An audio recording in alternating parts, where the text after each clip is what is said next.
There are moments in life when all you want to do is stand up, walk away, and never look back. For me, that moment came on a sweltering summer afternoon, right in the middle of what was supposed to be a harmless family party. In less than an hour, I was accused of nearly letting a child drown, cursed out over a phone, and had my patience wrung out like a filthy wet rag.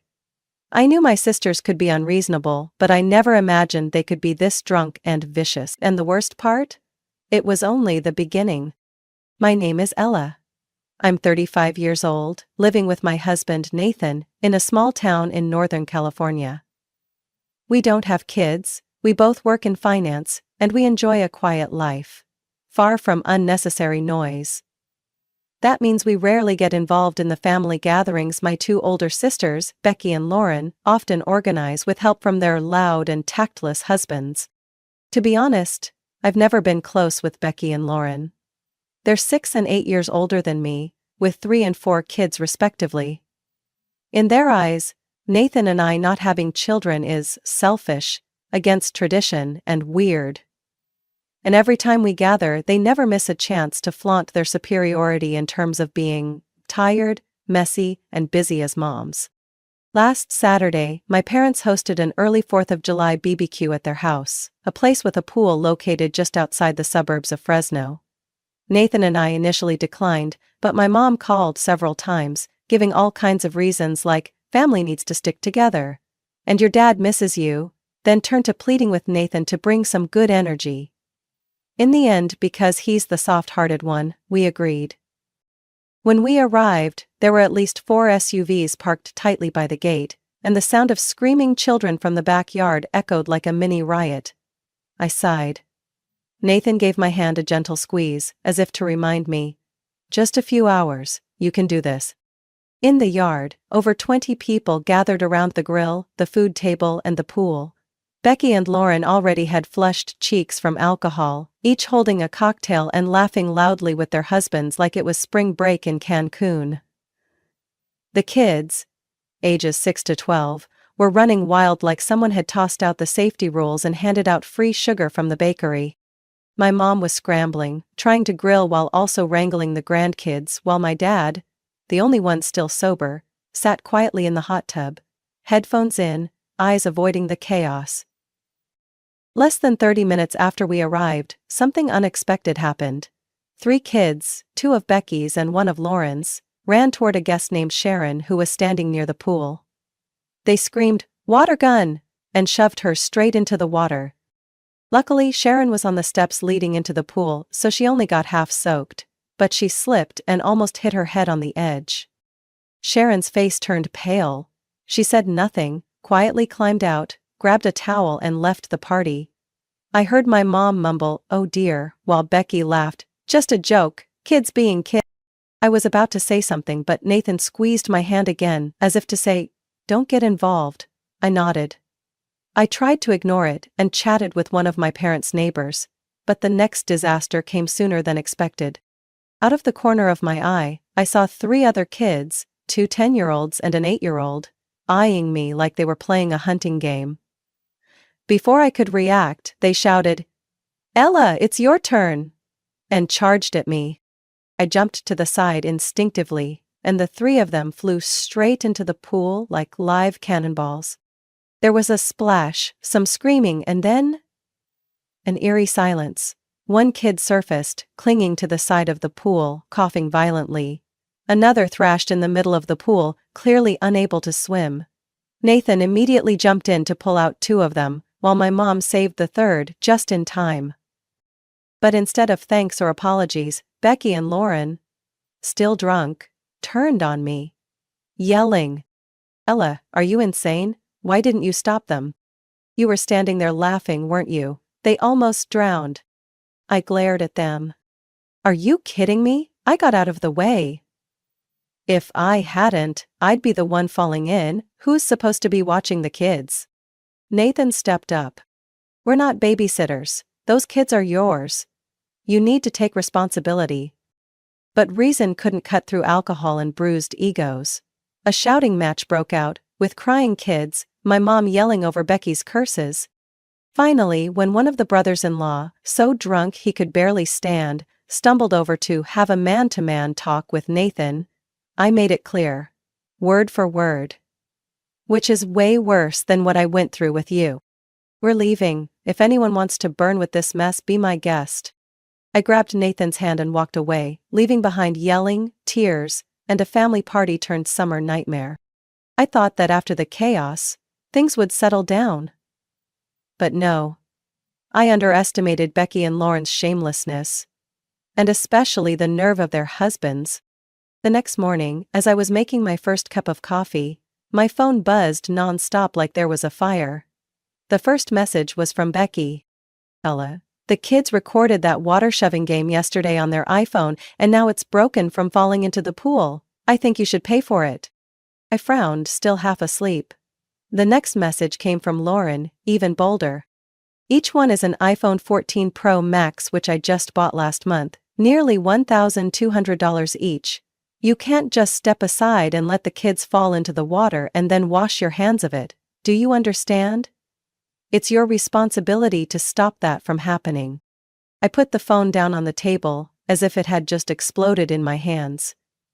Nathan walked out from the kitchen, saw my expression, and quietly asked, "What's going on now?" I handed him the phone. He read a few lines, then looked at me with a half-angry, half-powerless look. "Are you kidding me? Do they really think you're some kind of accident insurance for these stupid kids?" I didn't answer right away. Part of me wanted to stay silent and let things cool down on their own. But then the third message came, this time from Becky's husband, Derek. "Ella, don't make this awkward. You know you're wrong. 2 broken phones aren't a big deal for you. If you transfer the money soon, we can keep things cordial." A cordial? The only thing left after that party was the smell of cheap alcohol and stupid arrogance. I opened the new message and typed each word, with my hands trembling from anger. "I'm not a babysitter. I'm not an ATM for your stupid games. I'm not responsible for phones you can't even take care of. And from now on, I don't want to be involved with any of you anymore." I hit send. Then, I blocked Becky, Lauren, Derek, and Paul, Lauren's husband, on everything, including social media. I didn't want to see anything from them again, not even a like, or a picture of cold, dry roasted chicken. My mom called that afternoon, her voice full of concern. "Ella, I know you're angry. But that was an accident." I interrupted. "Mom, I'm not angry. I'm tired. Tired of always being the nice one in a family where I'm just the emotional punching bag. The kids aren't taught, the adults are drunk, and then they blame others. And now, I'm being asked to pay like I'm some walking AITA. But," my mom hesitated. "The phones are expensive. Becky says they're valuable to the kids. If they're valuable, they should be taking care of them. Don't let the kids run around like crazy, then ask someone else to pay." Silence. I heard my dad muttering something in the background. My mom sighed. "Fine, I understand. But your dad and I still hope you'll come to the house. Don't let the sisterhood fall apart like this." "Mom, the sisterhood didn't fall apart because of me. It rotted from the moment I was the youngest, forced to share candy, give up toys, and bear all the blame for 2 sisters who never made mistakes. I've put up with enough." I ended the call. That evening, under the soft yellow light, Nathan handed me a glass of white wine and didn't say anything. He just sat next to me, quietly. That silence was more comforting than 1,000 fake reassurances from family. We watched a movie, ate some toast, and then silently went to bed. But I couldn't sleep. In my mind, I kept hearing Becky call me selfish in her last message before I blocked her. They really thought I'd just bite my tongue and pay, like I had done, for all those years before. I remembered the times they made me pick up the dinner bills because she has 4 kids, I only have 2. The trips where I had to rent a big car because her small car can't fit. The birthday gifts I gave the kids, always criticized for not being meaningful enough.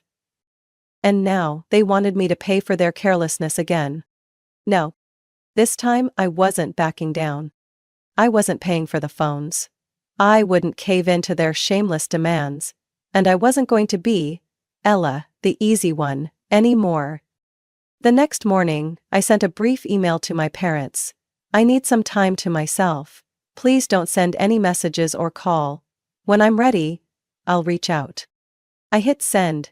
My eyes burned, but my heart felt lighter. Because for the first time in my life, I stepped out of the cycle of guilt they had trapped me in. And I had never felt freedom like this before. 3 days after the text and phone battle, I thought everything was really over. I didn't reach out to anyone, not Becky, not Lauren, not my parents.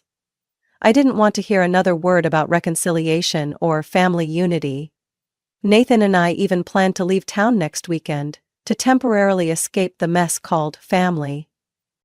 But then, on Tuesday morning, as I was getting ready for work, my mom called. I almost didn't pick up, but then my hand instinctively hit the button to accept the call. Ella, can you come by the house tonight? What's going on, Mom? Your dad and we want to talk to you, and Becky, Lauren will be there too. I nearly dropped my car keys on the floor. You want me to sit across from the two people who just asked me to pay over $2,000 for their mistakes, and who called me selfish? My mom was silent for a few seconds. I know that was outrageous. But your dad and I are tired too. We need to end this once and for all. Just come. And if you don't like it, you can leave at any time, I promise. I sighed. All right. But I won't back down to please anyone anymore. That evening, when Nathan and I arrived, the atmosphere in my parents' house was as heavy as the calm before a storm.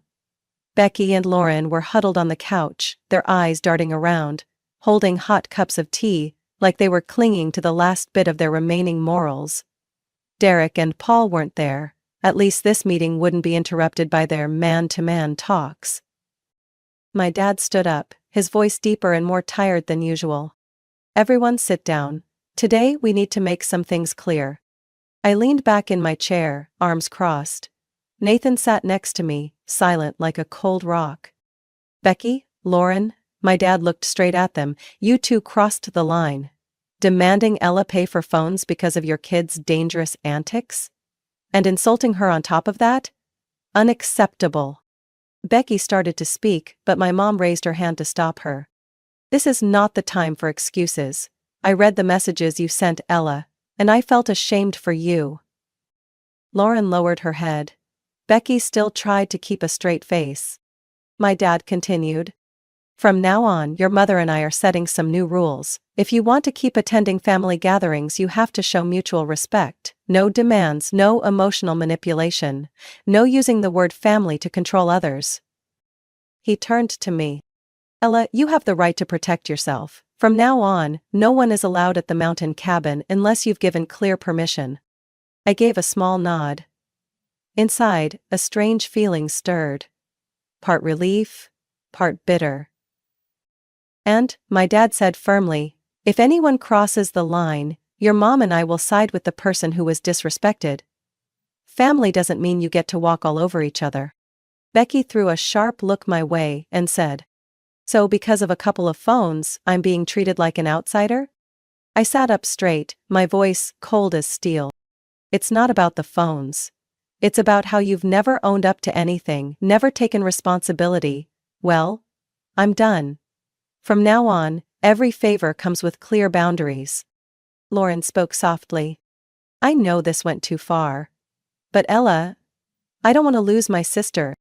I looked at her and for the first time saw a hint of real regret. Well, you didn't lose me. I just won't be the weak Ella anymore. The next morning I drove up to the cabin near Lake Arrowhead. It was a place I'd bought 3 years ago, fully in my name but had let my parents use as they wished. A peaceful retreat among pine trees, with a porch facing the valley and a storage room big enough for the whole family if needed. I got out of the car, walked through the large wooden gate, and locked it behind me. The old padlock had been replaced with a modern digital code lock. I entered a new code. One only Nathan and I knew. The old one, set by my mom using the birthdays of the 3 sisters, was permanently deleted from the system. I walked around the cabin, checking all the doors. Everything looked fine, but I still wasn't at ease. I called a locksmith to change the front door code and both secondary locks, then ordered a security camera to be installed at the entrance. Not because I was afraid of thieves. I was afraid of family. On the way home, Nathan asked, "Do you regret it?" I shook my head. I don't regret giving my parents a place to relax. But from now on, if anyone wants to use it, they need to understand that this is my house. Not a public lodge, not a place to exploit, and never a place to insult the owner. Nathan chuckled. Sounds like a lawyer reading a sworn statement. I smiled faintly. For the first time in years, I felt like I was finally in control of my life. Not living under guilt or tied to toxic family obligations. I knew this wasn't the end. I knew people like Becky and Derek wouldn't let go so easily. But this time, I was ready for whatever they were planning to throw. And I swear, I won't take a single step back. I never thought things could get worse after that family intervention. But then the truth came out. Bare, filthy, and bitter enough to make me wonder whether to laugh bitterly or scream in rage. I got a call from my mom on Saturday morning, just as I was sitting on the balcony reading. Her voice was shaking. Not with emotion, but with anger. "Ella, do you know that Becky has been renting out the cabin for the past 3 years?"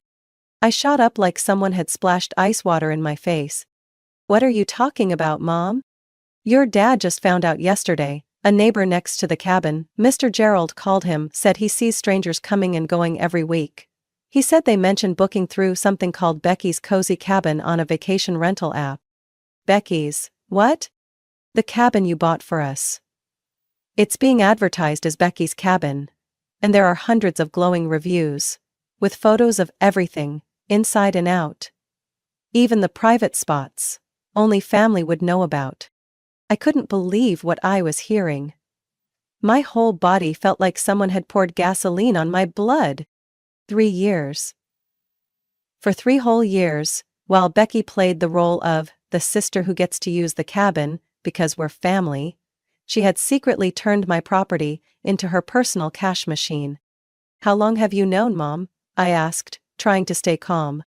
"Just yesterday, I swear. When you changed the code," Becky panicked. She started sending me messages begging to get the old code back, saying she had accidentally booked it for some friends. I got suspicious, looked up the app, and there it all was. I let out a dry, bitter laugh. "Friends, huh? Or paying customers? $350 a night, $2,000 a week, sometimes even $2,000, $500 if it was a holiday weekend. She booked at least 2 full weeks each month." I sat down, heart pounding with anger. That cabin wasn't just a vacation spot, it was a gift I gave my parents after all their years of hard work, when they couldn't afford one on their own. I never regretted the money, never the effort. And Becky? She shamelessly profited off my kindness. By noon, I got a message from Becky's husband, Derek. "Ella, I'm begging you. Becky's a mess right now. We've been struggling these past few months, drowning in debt. If you just unlock the cabin and let us use it a little longer, I swear nothing will get out of hand." I didn't respond. But just a few hours later the doorbell rang. I glanced out the window. Becky and Derek were standing there. Nathan came up behind me. "Want me to get the door?" I shook my head. "No, I need to look them in the eye today."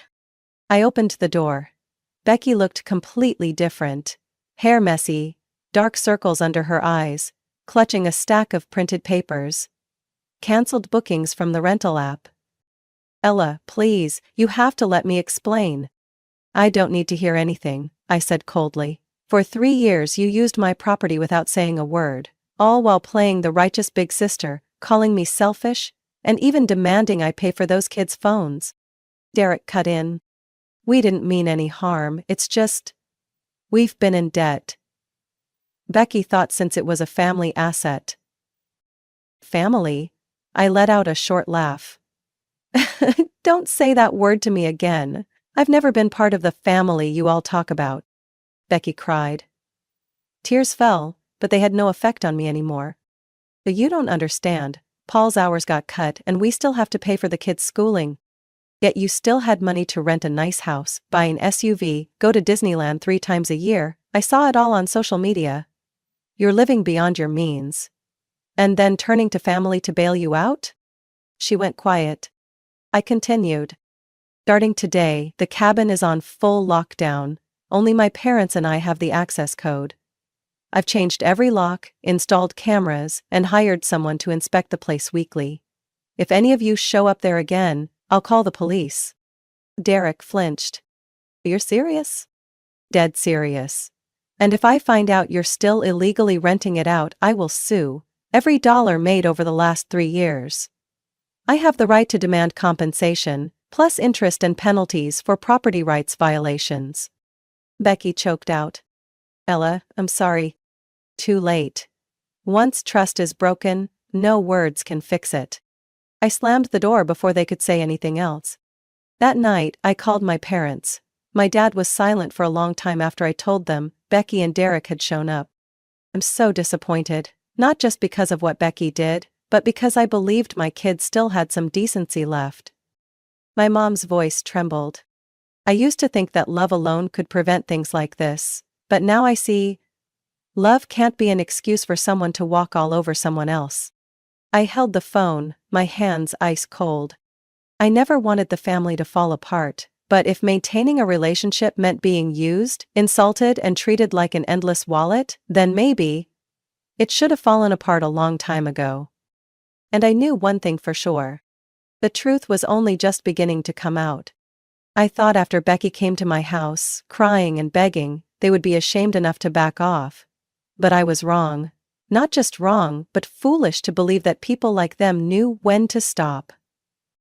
4 days after that confrontation, on a quiet Friday evening, Nathan and I were having dinner with his family in Napa when my phone started buzzing non-stop. I didn't bother checking at first, assuming it was some ad notification, but when Nathan glanced at the screen, his expression changed completely. Ella, you need to see this. I grabbed the phone, more than 20 missed calls from the same number, unsaved. A flood of messages, mostly from my mom and some unknown numbers. But what made my skin go numb was a notification from the cabin's security system. Unusual movement detected. Main camera reports intrusion. I opened the security app. My heart nearly stopped when I saw the footage. The gate had been broken. A gray SUV was parked right at the entrance. Then the image came into focus. Derek and Paul, 2 men I used to call brothers-in-law, were using a metal cutter to break the gate lock in broad daylight, like common thieves. I nearly screamed in the middle of dinner. They broke in? They actually broke into the cabin. Nathan immediately called the property manager, his name was Brent, who lived nearby, and was hired to monitor the place regularly. Brent said he'd already seen the alert, had called the local sheriff's department, and that officers were on their way. I left the dinner table, my heart racing, ears ringing with rage. An hour later, Brent called back. The police got there in time. The 2 guys had broken the front door and were trying to open the back storage when they were caught on the spot. They tried to claim they were family and had usage rights, but once I showed the video and the ownership papers, the officers didn't say another word. They just cuffed them right there in the yard. Did they resist? I asked, my voice trembling with anger. Derek yelled, and Paul, he threatened to smash his bitch sister-in-law's face in, his exact words, right in front of the police. I stood frozen.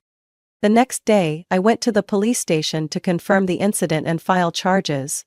I brought everything. The deed, the transfer documents from my parents, the security footage, and even Derek's previous messages begging for access. The officer on duty, a woman named Ramirez, flipped through the paperwork and nodded. This is enough. These 2 are being held on 3 charges: unlawful entry, property damage, and personal threat.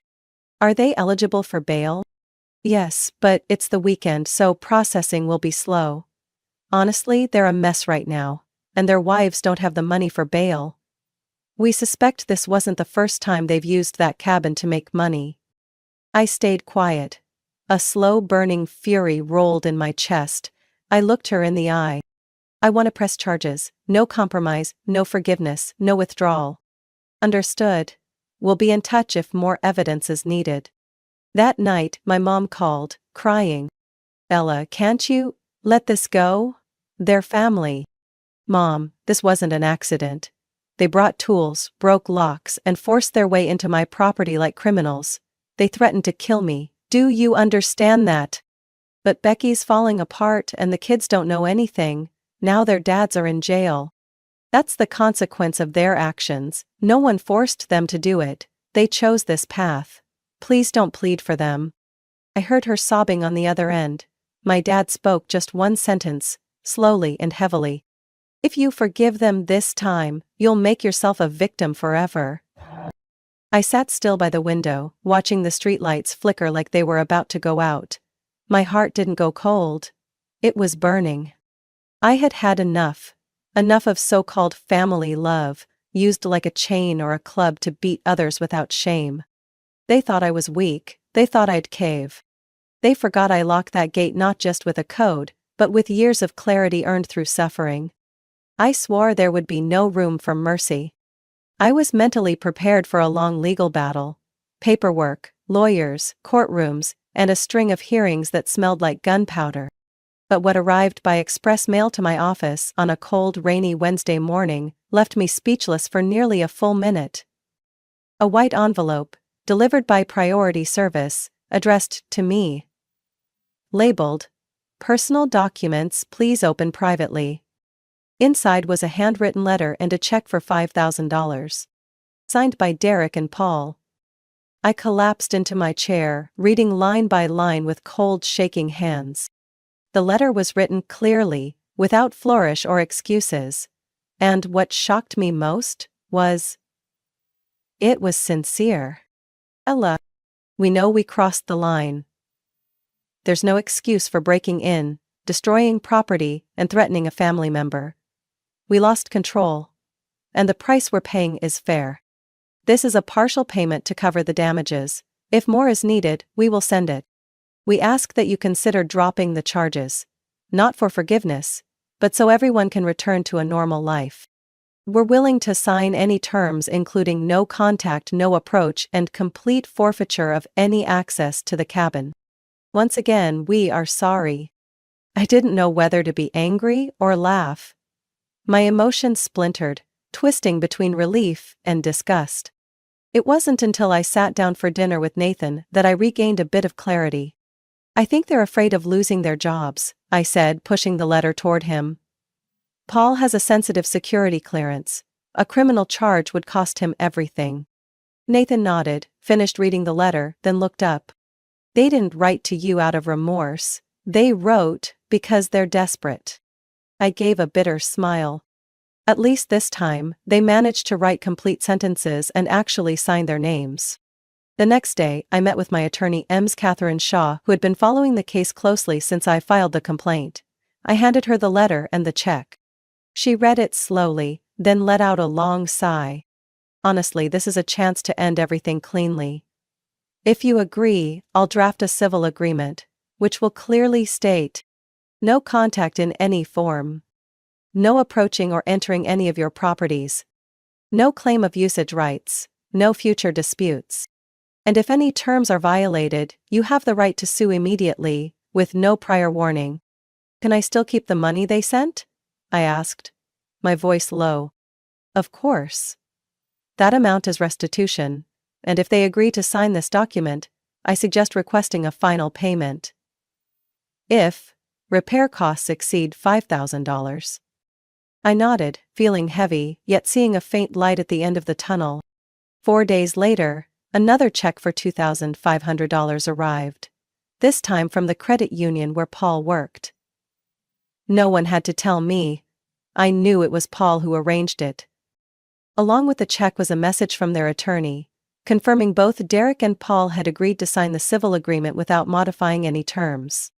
My attorney, Ms. Shaw, sent me the final draft to review and scheduled the official signing. I read the agreement over and over again. All parties agree to no communication or contact, direct or indirect. No one other than Ella or an authorized representative may enter the property located at. The offending parties confirm full compensation has been made and waive any right to reimbursement, litigation, or future civil claims. If any party violates this agreement, legal action will be taken immediately. When I signed it, a strange feeling filled my chest, like cutting out a hardened tumor. It hurt, but it healed. That afternoon, while I sat alone on the balcony watching the sunset paint the sky red, my mom called. I knew she would ask about it. I hesitated, then picked up. They've signed. I've agreed not to press charges. But don't expect us to go back to the way things were. My mother's voice was as faint as a breeze. I understand. I just hope you don't carry hatred in your heart forever. I'm not carrying hatred, I'm carrying boundaries. I hung up, then closed my eyes. For the first time in months, I felt peace. Real peace. Not fake, not forced. And I knew, from now on, my life would have no room for the old kind of forgiveness. The following Monday, I signed the final legal agreement in Catherine Shaw's office. The room was so quiet I could hear the pen scratch across the paper, each stroke like driving a nail into a door that was slowly, permanently, closing. Outside, the sky was gray and damp, but inside, I felt a strange lightness. Not because I had forgiven, and not because justice had fully prevailed, I simply wanted the fight to end, so I could move forward without carrying the past like a weight. The agreement was nearly 20 pages long, carefully outlining every clause like a life or death contract between people who were once family. Nathan and I signed, Catherine signed, the other side, Derek, Paul, Becky and Lauren, had signed over the weekend. The agreement clearly stated, none of them may contact me or Nathan, in any form. If communication is necessary for legal or property matters, it must go through legal intermediaries. They are forbidden from coming within 300 feet of my home or workplace. All usage rights and access to the cabin are permanently revoked. Previous rental income will not be reclaimed, unless tax violations are discovered, in which case they bear full legal responsibility. The final clause made me close my eyes for a few seconds before signing. I could no longer sue them for anything that had already happened. In exchange, I kept the full $7,500 compensation, and had guaranteed safety going forward. After all the paperwork was complete, Catherine closed the file, her eyes serious but filled with empathy. Ella, you did the right thing. Truly. This isn't weakness or letting go. It's control. It's reclaiming your agency. I nodded, said nothing. I didn't want to cry. I didn't want to act strong. I just wanted to go home, make a hot cup of tea, turn on some soft jazz and forget everything. That afternoon I drove up to the cabin one last time, not to check on it, but to close the chapter with my own hands. On the way, I didn't play any music, just let the wind through the windows carry my thoughts. The house was still peaceful, tucked beneath rows of green pines. Brent, the property manager, had replaced all the locks as requested, rechecked the camera system, and sent me a list of minor replacements needed over the next year. Nothing serious. The house stood strong as the day I bought it, only now it was no longer stained by the greed of relatives. I walked around the yard, ran my fingers along the railings, the stepping stones Nathan and I had laid 3 years ago. Each corner of the house reminded me of my parents, of the times we sat drinking coffee, playing cards, watching the snowfall. Some memories are still beautiful, still pure, still intact, even if the people in them no longer are. Before I left, I hung a small wooden sign on the door that Brent had engraved at my request. Private property, authorized persons only. Any trespassing will be prosecuted to the fullest extent of the law. A reminder, a statement, a boundary. That evening, in the living room, bathed in warm yellow light, Nathan handed me a glass of wine. I didn't drink. I simply held his hand, silent. You done, right? He asked, his eyes fixed on me, waiting for confirmation. I nodded. It's done. From now on, I'm no longer the one staying silent out of fear of conflict. I no longer live to please those who will never appreciate me. Nathan smiled, his smile carrying a sense of release. He hugged me, and for the first time in months, I felt like I no longer had to fight just to survive. I don't know if the future will bring Becky and Lauren back, whether indirectly through my parents or through some emotional game. But one thing I know for sure. I've locked that door, both legally and in my heart. I don't need them. I don't owe them. And I won't let them hurt me again. It's over. Not because I forgave, but because I took back my life. My story isn't just about a cabin being exploited. It's about the journey to reclaim ownership of my life after years of being dismissed and manipulated by my own family. Sometimes, boundaries aren't built with soft words but with law, determination, and doors that must be locked forever. Forgiveness doesn't mean continuing to endure. And love, if not accompanied by respect, is merely an excuse for others to legally violate you. What do you think of Ella's decision? Was she too harsh, or was it the only way to protect herself? Share your thoughts below, and don't forget to follow the channel for more compelling real-life family stories.